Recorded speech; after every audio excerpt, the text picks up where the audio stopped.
being partners in their education and not so much having this dictator role of like, you will learn this, being able to sit down with them and say, what do you want to learn? And how do you want to learn it? And when really, really changed their perspective on education and has allowed them to really grow and thrive.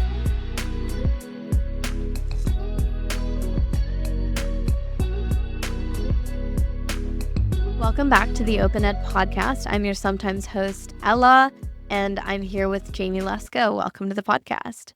Thank you so much. So Jamie is a mom of 3 to a 17-year-old senior, to a junior, and to an 8th grader. And we're going to talk about her family's journey through education, through open education, her background as a special ed teacher, and also kind of what she does inside of OpenEd, but primarily just centering ourselves on how she's made decisions as a parent and her family's educational journey. To kick us off, can you give us a little background? Like, what was the experience of your family's educational journey? Did y'all start in a public school, or where did y'all start? That's a great question. So our family started in a charter school right off. We had a neighborhood charter school that many neighbors went to and highly recommended. When my oldest was in kindergarten, we applied and got into an amazing charter school and really enjoyed it. Each child successively started joining that charter school. And then once my youngest was in kindergarten, I took the opportunity to go back to work and sought out to see if they needed any support at that charter school. Turns out they did. They had a shortage of special education teachers. And so I was able to work there part-time. And from there, was able to be with my kids at the same charter school for the first, 8 years. We were there for about 8 years. And then when the pandemic hit in 2020, my children, all of us, obviously everybody went back home. And that provided us an opportunity to explore homeschooling, learning from home and exploring that. We didn't particularly love having to do packets of work. That was not a format that was conducive to my children's learning style. They definitely missed their friends. They definitely missed the hands-on learning and all the experiences that came with their wonderful charter school experience. When an opportunity came for me to apply for a job with OpenEd back then, it was my tech high. But I had a neighbor that said, you should really look into this. They homeschooled, and I think it was just their secret effort to try and get us to homeschool.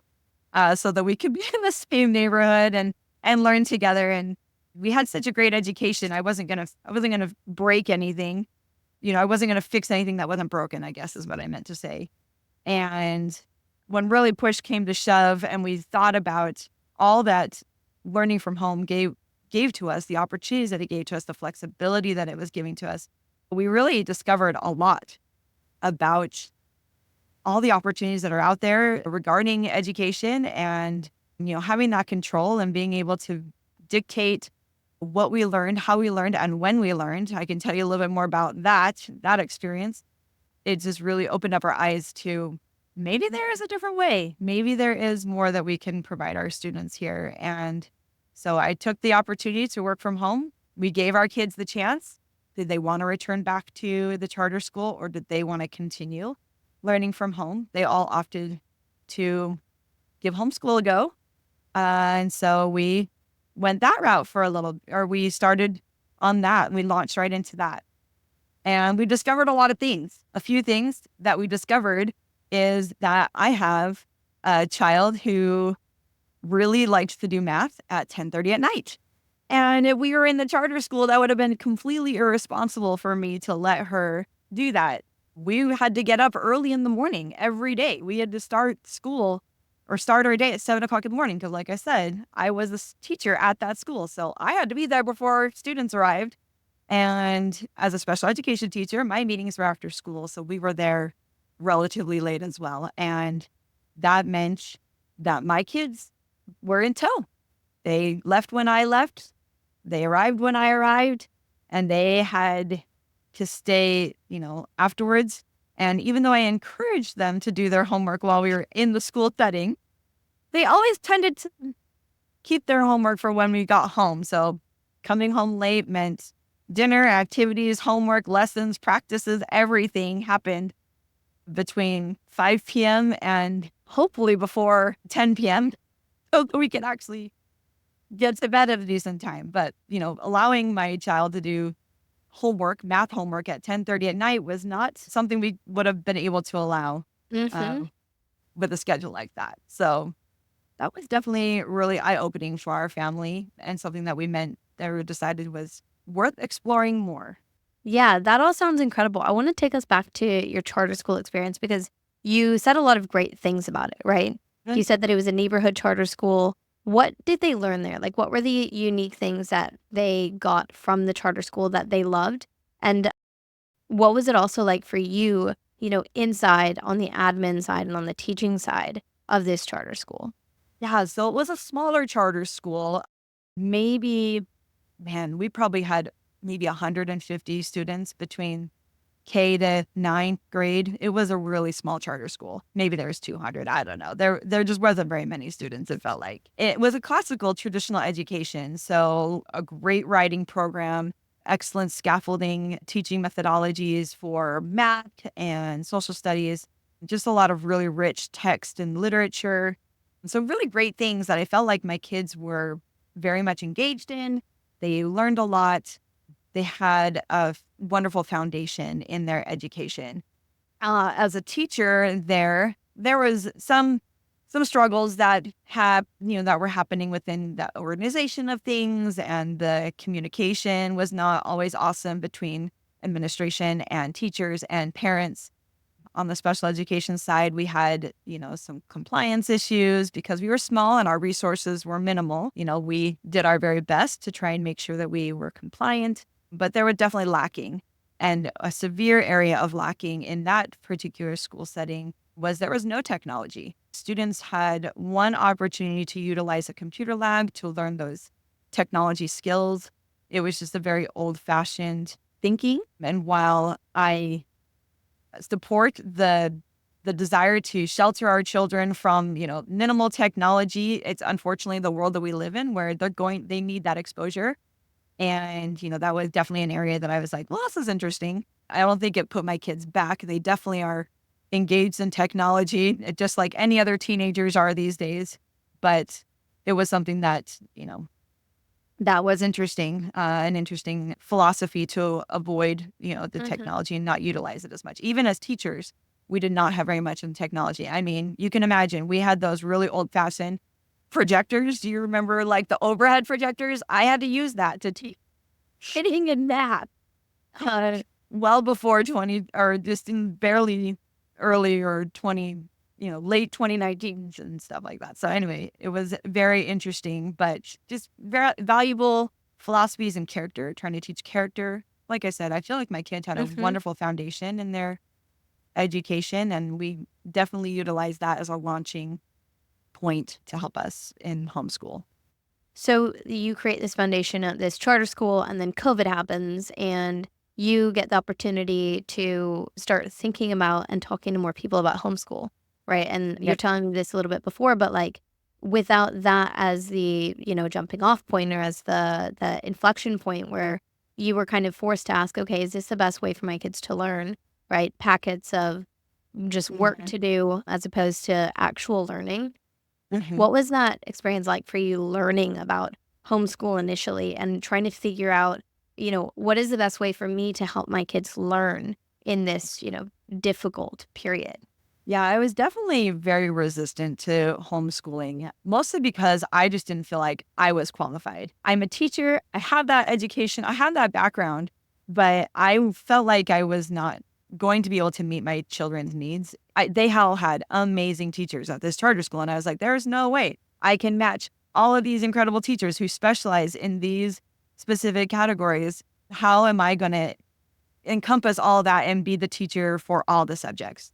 And so that was very daunting to do that. And so, I definitely was picking a lot of brains in our homeschool community and like, how do you guys do this? And they were all just amazingly knowledgeable homeschool parents, very kind and compassionate in telling me, there's just so much more to learning than what the core standards dictate.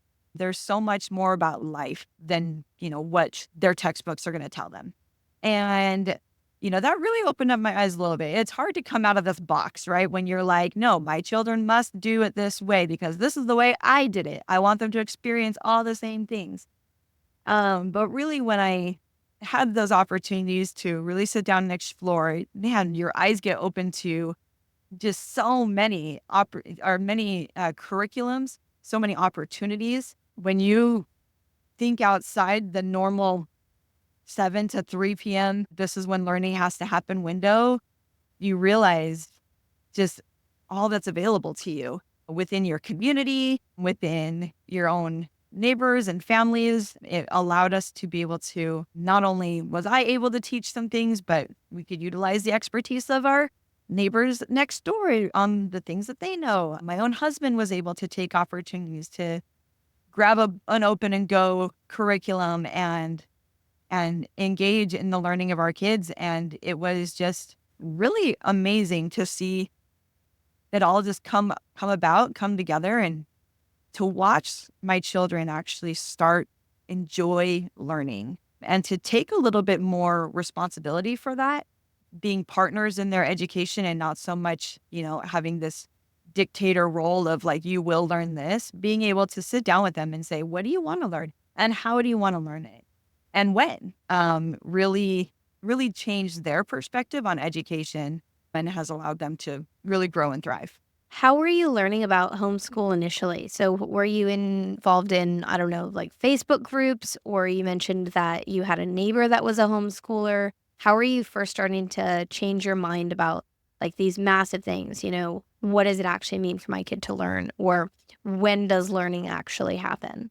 Yeah. So I had two wonderful, wonderful neighbors who were very persistent in saying, you should homeschool your kids. If any time I was ever complaining about my schedule, I'm so tired, I had to wake up at 7, or I had, I had to drag the kids out of the house at this time. And I was at school last night until, 5:30 p.m. And then we'd have anytime I complained about my schedule, it was almost like they were smirking at me. They just were like, well, it could be something different, and I'm like, I know I should just homeschool my kids. I can't tell you how many times I did that. I would just throw my hands in. I know you're telling me I should just homeschool my kids, but I don't think I can do that. And I would give them all the excuses. And I think they were very wise actually to just be very patient and just kind of let me come to that knowledge myself. I think that was really valuable for me.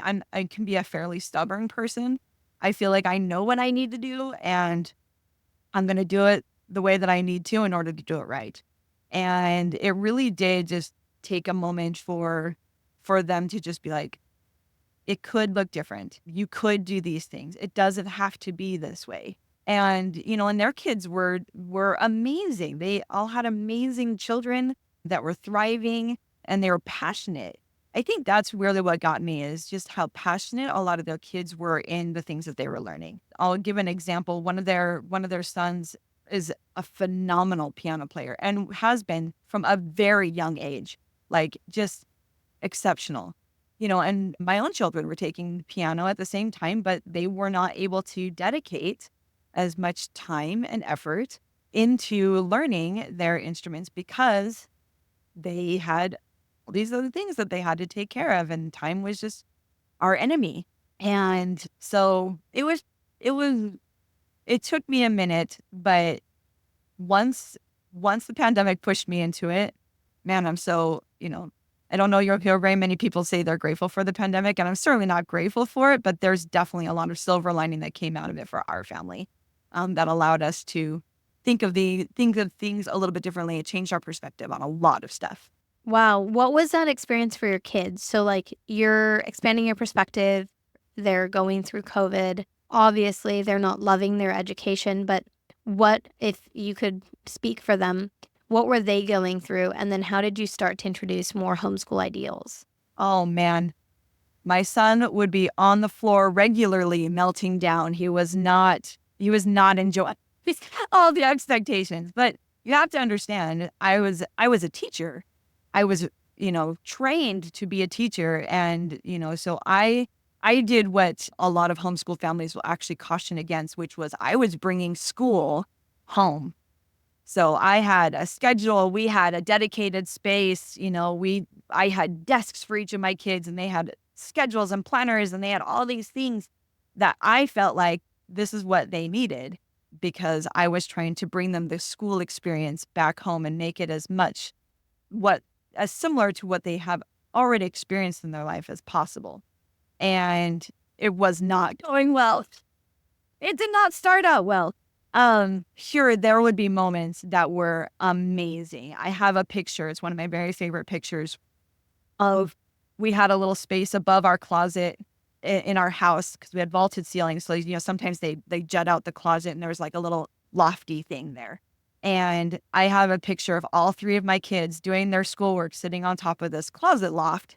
It's not, it's not a normal phase. They did not want to sit at desks. That's where they chose to sit, and they chose to work together. And that was probably one of the first times that I came to the realization of like, why do they have to learn at a desk? Why not allow them to sit here? And I think even my husband was like, are we okay that the kids are sitting there doing their schoolwork? I'm like, as long as they're doing their schoolwork and the sun is not melting down, like, it's fine.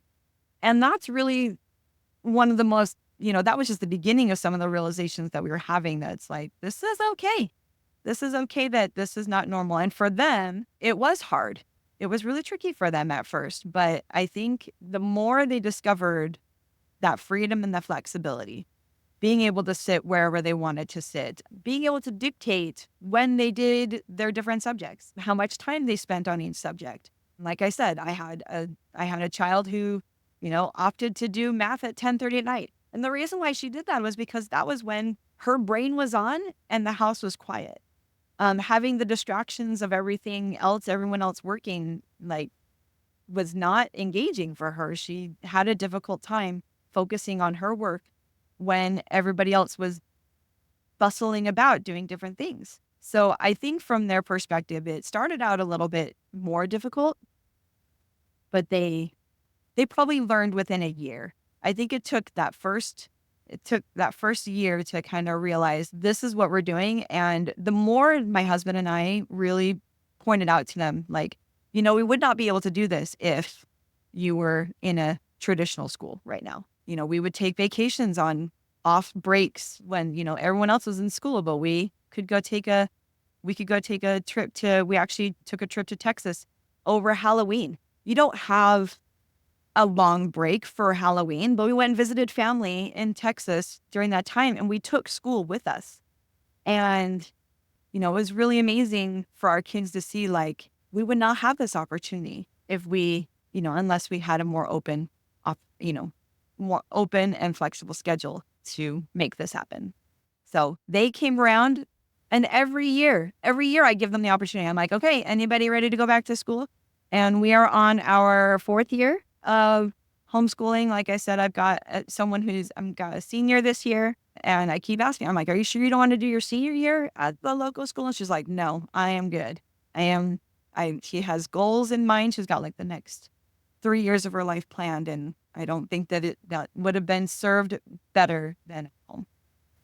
That's so interesting. What curriculum did you start with, and how are those like first conversations with your kids about, hey, you get to have a say in this? Or you were saying that it took them about a year to get used to the autonomy and the flexibility. And I bet you can see that over time, where they're starting to figure out what works for them, and they're starting to request things, and they're starting to recognize that they actually do have a say. And it's not just okay, we're going to create a schedule and you're just going to slot in yourself. It is open for your ability to create your own schedule. The one size fits all idea doesn't work as well. Right. Whenever you have the flexibility and you recognize that. But it is an aha moment. It's like, okay, wait, yes, I can actually do this. Or, oh, wait, I can actually sit down on a couch and do my work. No way. Yes.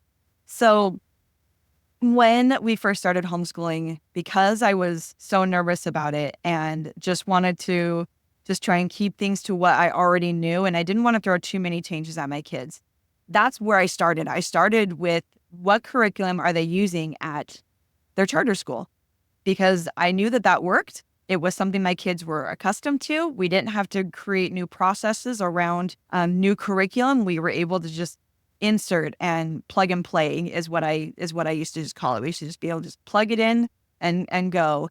And so I utilized Saxon Math because that was the math program that our charter school utilized. So it was something that my kids were really familiar with. They knew how to do it. They knew what the expectations were, and we could just plug and play. The writing program was one that the charter school actually designed. And so I wasn't able to, just go and purchase that curriculum. But I had to do some research. And like I said, I relied on, the homeschool community that already existed around me. And I just said, what do you suggest? So they suggested The Good and the Beautiful. So I said, all right, I'm going to do some exploring there and see how we feel about it. The Good and the Beautiful was a fantastic program that worked really well for my girls. My son struggled. He struggled really badly with it. But the thing that my son struggled with the most was he's so competitive that he struggled with the autonomy of, I don't have my peers to compete with. He wanted to be the best. He wanted to be the smartest. He wants to be the fastest. I think in third grade at the time, he's in third or fourth grade at the time. And, he needed that competitiveness. In his perspective, that was hard for him. And, because it was the only thing I knew, we went with it for the year. But then the next year, it was a matter of sitting down and just saying, okay, what do you need? We don't have to do this curriculum. We can do any curriculum, and there's a ton out there. What would you like to try? So then we tried an online curriculum. We've tried a Celis Academy. That has been a great curriculum for my students in some areas, but we also found that it wasn't the best curriculum for all of my students in all the areas. So over the last 4 years, we probably have changed. We've changed curriculums, we've changed different modalities of the teaching that, my kids engage in. And I think it was like about 2 years ago. So probably, 2 years in, it was my son who basically was like, look, I like to do math on paper, but I don't necessarily like to do this online. And so we just kind of said, okay, well, let's see what else we can find that gives you a little bit more of that mix in your life. And again, once he bought into that a little bit more, that responsibility, or just being able to make those choices, then he was on board, and he was all about it. And having those moments where he's just like, yes, I like this better. This works for me. Then it's like, perfect. This year is the first year we've taken some online classes. And that has met his need a little bit more to be engaged with a teacher that's not his mom, and to be interactive with other students. It's been a really positive experience for him. And I think it's valuable to never close your mind off to what's out there, because there's so many, and it's growing every day. The different options that are available and how people are utilizing, micro schools and hybrid schools and charter schools and public school. There's just so many different avenues to take. Make a little cocktail of what works best for your kiddo. And it's been really remarkable for our family, at least. I love that story about how, even down to the different siblings, like you can see these different educational journeys shaping out. And I love how you highlight that you started with the curriculums that your kids were familiar with at first. Because sometimes it's a massive task. It's like, okay, where do we even begin? But if you start with the question, okay, what do they know, or what's familiar, or what do I not want to change? What are we changing, and what do I not want to change? That can honestly be quite helpful, because it seems as though by not changing the curriculum in the first year, you allowed them to learn the skills that would be necessary for them to become great at homeschooling later on, whenever they start to take on these more challenging things like learning a new curriculum or figuring out how to problem solve for, hey, this does not work for me, or this learning style does not work for me. Say your son or your daughters come to you with something that doesn't work. How do you solve that problem? Like, what is your process for saying, okay, here's what we're going to do about it? Ooh, that's a great question. Ultimately, it starts with listening. If they're struggling with something, it's a matter of, you got to put away pride, right? I can't sit there and go, but this is what I created for you, and it should work, because it doesn't. That's not how it works. So just taking a moment to listen to my kids and say, okay, what's not working? Why is it not working? And then sometimes even just sitting there and listening, they will even come to the solution themselves, right?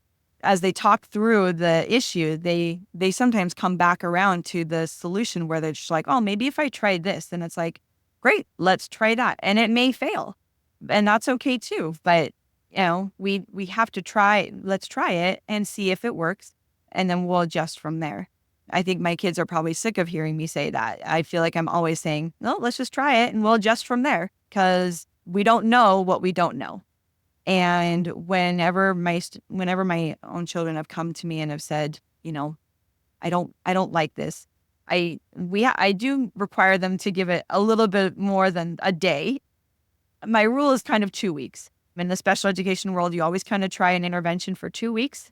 And if that doesn't work, then you switch it up and try a different intervention and see if there's any improvement or any change. So that's kind of what I've tried to teach my own children to utilize in their life is, give it a go, try something for 2 weeks. And if it's not working, then let's find something new. And when it comes to, again, just solutions that maybe I run out of ideas, or maybe they don't come up with ideas themselves.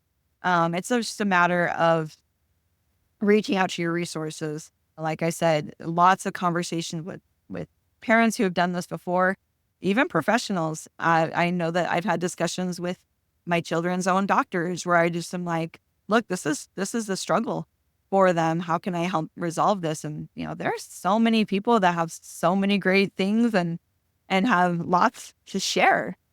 We got to tap into it and put away our pride and be willing to ask questions and ask for help.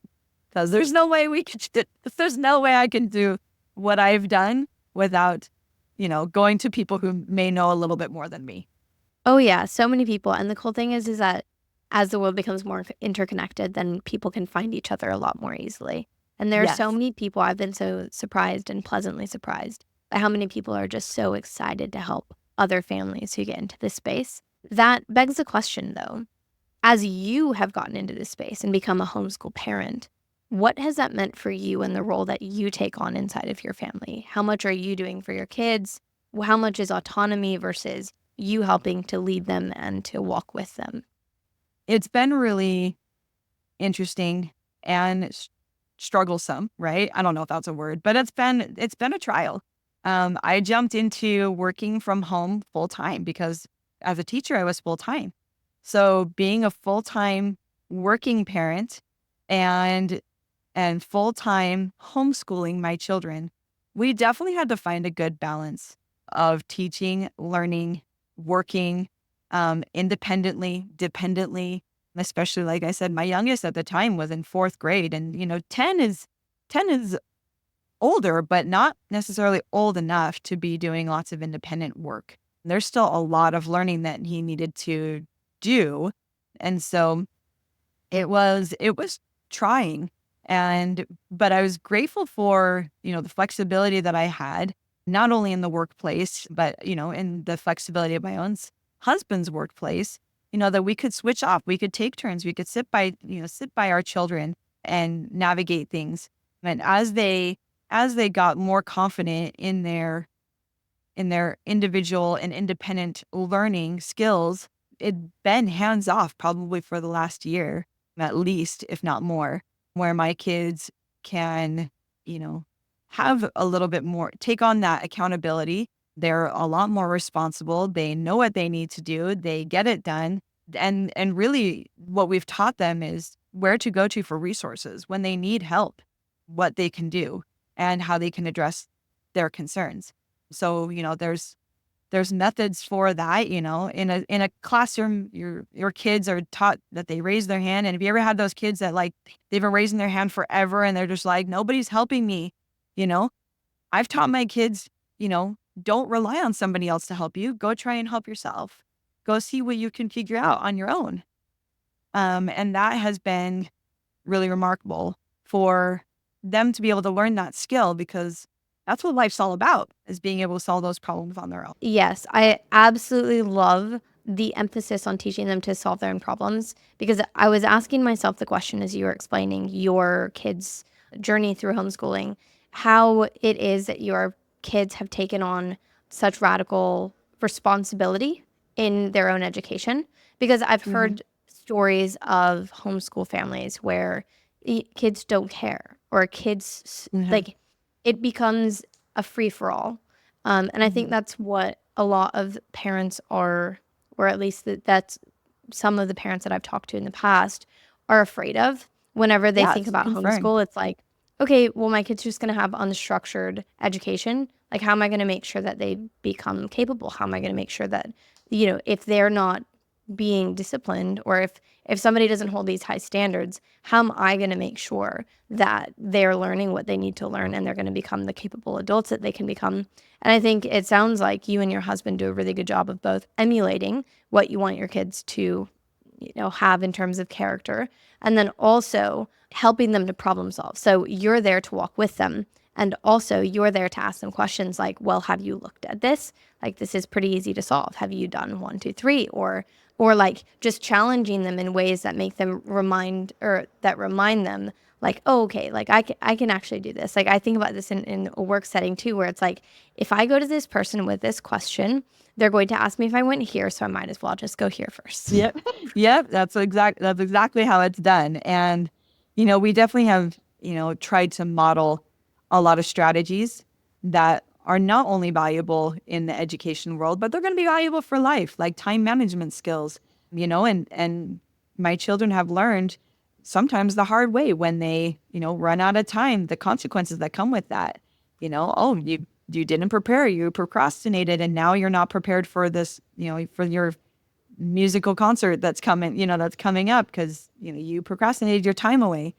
So it's a lot of those things that are just valuable life lessons that when, we've tried to model that so that they don't necessarily learn that the hard way, but also taking those opportunities, that are kind of bigger and turning them into learning opportunities, right? It's not, they're still kids. So I can't fault them too badly when something gets, a ball gets dropped, or they forget something here or there, because that's on me as their parent to try and teach them those things. I obviously missed something somewhere in trying to teach them that. So, we try to take every experience as a learning experience. There's not very many times when I'm having to, yell at my kids because of something that they did or didn't do, because it's often a reflection, or, an opportunity for me to reflect. Well, where did I not teach them? Where did we miss the boat? And, it leads to really great conversations, honestly, with my kids, where I can, again, swallow some pride and just say, look, this thing happened. I'd like to avoid it in the future. What do we need to do? And I can't tell you how many alarms have been created in those after those conversations, or new procedures in our home, to help avoid that pain in the future. And really, those are the kinds of things that I hope my kids learn. Obviously I want them to learn math and science and history and reading and writing and all those valuable things, but when it comes to, life lessons, I'd rather they take the mistakes that they encounter, the falls that they come to, and I'd rather they figure out what they can do better for next time, and how to improve and how to grow and how to become just better the next time, because that's what learning's all about. That's It what we're is. here. That's what we're here to do, is to learn from those experiences. It is. Again, this conversation has just been me soaking up all of your wisdom, and the best part is that it's learned experience. Like, you've been on the ground, you've experienced the challenges, you've walked through this with your kids, and so you have so much insight. For this last little bit of the episode, I'm going to ask you some rapid fire questions. Okay. So, first thing that comes to mind when you hear these questions, it can be a short-ish but comprehensive enough answer. So, question number 1. What has been the biggest success that you've seen through approaching your kids' education through like an open education lens? I would just say the ability for my children to manage their time to focus on the things that they're passionate about. And what's one example of something that your kid is passionate about? So my son can practice the piano for 2 hours a day. happily. That's something he's passionate about, and he has the time to do that, and he manages that time really well. And for a 13-year-old, that's pretty extraordinary. All three of my kids do well in their instruments, and they are able to focus that time and effort, and they love it. And it's something that it's a talent that they are able to grow in and utilize it, in their communities. And so that would probably be something that I have loved seeing and witnessing. I love that. What is an example of something or a curriculum or just a resource that has really helped your family and your kids to learn something cool? Ooh, a curriculum or a resource that has really helped our family learn something Curriculum, cool. resource, anything online, anything in person, anything that they continuously go to that you're like, oh, this was awesome for us to find out. Mm. That one's a little bit trickier. Man, I don't know. I don't know. We've utilized so many different things, and I'm trying to think of things that are out here. I mean, I would say probably co-ops. We've experienced many co-ops that have been really valuable. The opportunity to be able to learn from other individuals within our community has been just awesome experiences for us. I guess one that I would shout out is, our co-op has done a theater production at the end of the year. And being able to participate in that for my kids has really helped them to grow out of their introvertedness. And they've all found a passion in the theater because of it. It's allowed them, they love to perform. I don't know that's necessarily acting, but they do all enjoy performing, which is heightened their desire to be good at their instruments. They no longer just play their instruments, they perform. And so I would say that's probably been one of the greatest resources that has helped our family just really grow in this open educational opportunity for them. That's awesome.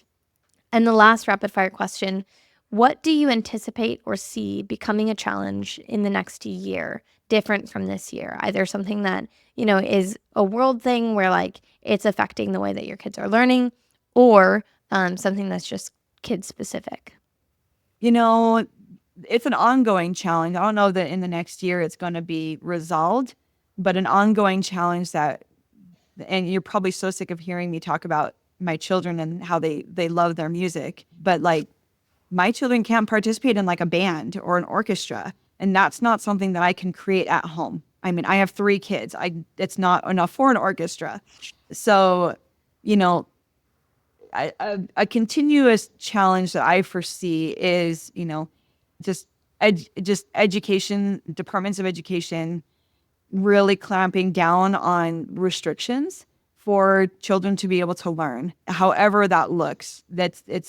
I think that it's growing and trending in a more open manner, but I also see areas where, because it's trending to be more open in some places, other places are really clamping down and making more restrictions. And that's what I see happening in the area that I'm in. And it's unfortunate. I've already seen it happen where we are at, where, we were part of an opportunity, and, it got shifted this year.